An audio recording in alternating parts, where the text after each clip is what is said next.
Les pieds dans le plat. Cyril Hanouna. Alors on retourne à Vernay-les-Bains, Cali, évidemment, ce petit village où vous avez grandi. Et quand vous étiez ado, vous vous ennuyiez et vous aimiez faire des blagues. Une nuit de 24 décembre. Merde. Il faut rappeler et raconter que dans ce village, comme dans beaucoup de villages de France, le maire faisait ériger un grand sapin sur la place du village, tout simplement pour fêter les fêtes de Noël. Et une nuit de 24 décembre, vous êtes allé avec votre bande de copains et quelques scies couper l'arbre, couper le sapin de Noël. Et au matin, donc du 25 décembre, l'énorme sapin était par terre et personne n'a su que c'était vous à l'époque. Et vous avez... c'est merci. Hein. Oui. non, parce que vous avez recommencé l'année suivante et puis celle d'après. Tant qu'il gagne, il joue. Hein. Et il paraîtrait que c'est devenu une tradition. C'est-à-dire qu'on abat le sapin de Noël le soir du 24 décembre maintenant. C'est vrai ça ? J'ai très honte. Bah oui, non, mais faut y aller maintenant, il faut avouer. Non, mais c'est vrai que maintenant, Okay. c'est vrai que là-bas, on abat le sapin de Noël ou pas ? Je m'excuse, voilà. En direct, je m'excuse. J'ai grandi, je suis devenu sage et je le referai plus. Mais j'étais pas seul. Alors je peux balancer des noms si vous voulez.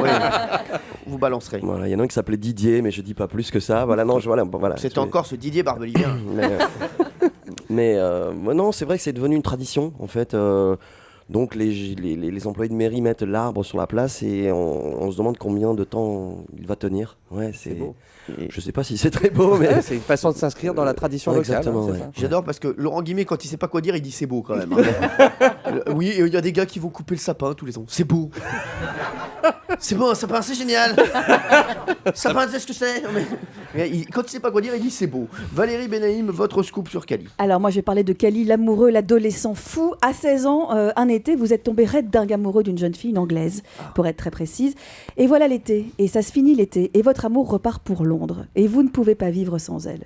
Alors le jour de la rentrée des classes, en terminale, vous ne vous rendez pas au lycée, mais à l'aéroport. Et vous fuguez à Londres pour la retrouver. Vous avez mis toutes vos économies dans vos chaussettes, prêt à ne jamais revenir. Et arrivé à Londres, vous la retrouvez. Elle vous tombe dans les bras. Elle est évidemment touchée par votre geste. Elle vous présente sa famille, qui vous accepte immédiatement, famille formidable, et qui va même jusqu'à vous proposer de vous aider à trouver un travail pour que vous restiez à jamais en Angleterre. Vous êtes enjoué, mais vous leur annoncez que d'abord, tout de même, vous voulez partir en Irlande sur les traces justement de U2. Parce qu'on a parlé de Bono tout à l'heure, c'est votre idole. Et c'est ce que vous faites durant une semaine, avant finalement d'appeler votre sœur pour lui raconter ce que vous faites, ce qui se passe. Et c'est ce coup de fil qui va tout changer parce que vous entendez votre sœur pleurer au téléphone et du coup vous revenez en France. C'est une jolie histoire. Hein. Très belle histoire de Valérie Benaïm. je suis pas très fier parce que j'ai fait beaucoup de peine à beaucoup de monde. Ouais. Ah oui. Donc faut pas fuguer, faut pas quitter la famille comme ça, faut pas le faire. En même temps, ça m'a construit beaucoup aussi parce que se retrouver tout seul à 16 ans...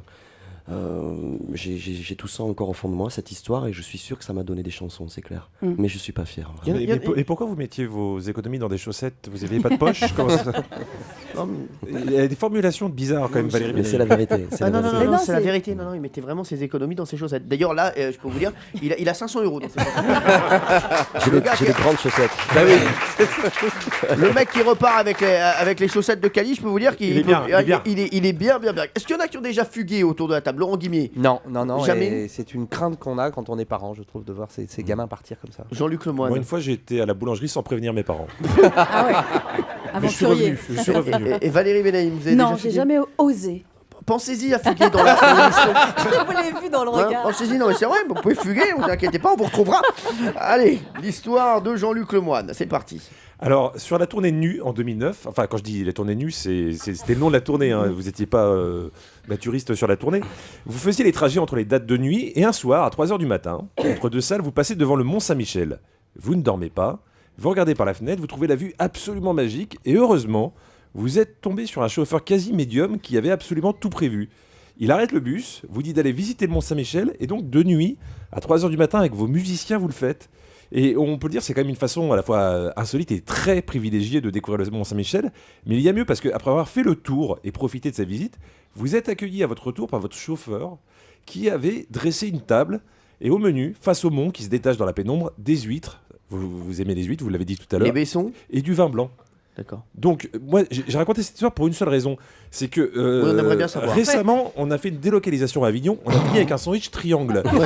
Est-ce que vous pourriez nous prêter ce chauffeur ? Ça nous intéresse beaucoup. Ouais, c'était un moment merveilleux entre deux dates, la nuit, le Mont Saint-Michel. Vraiment, c'est vrai. Et c'était un moment de communion extrême, vraiment. Les huîtres, tout là-haut, personne, et que nous. C'était magique. fantastique, magique. Ouais. Je me rappelle cette chanson, Toi, moi et les huîtres. Magnifique.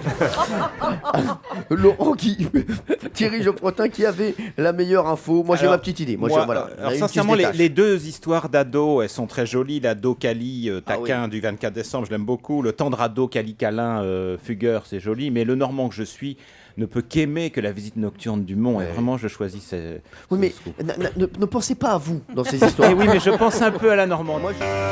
Europe 1, les pieds dans le plat, Tous les jours, 10h30, 12h30. Cyril Hanouna.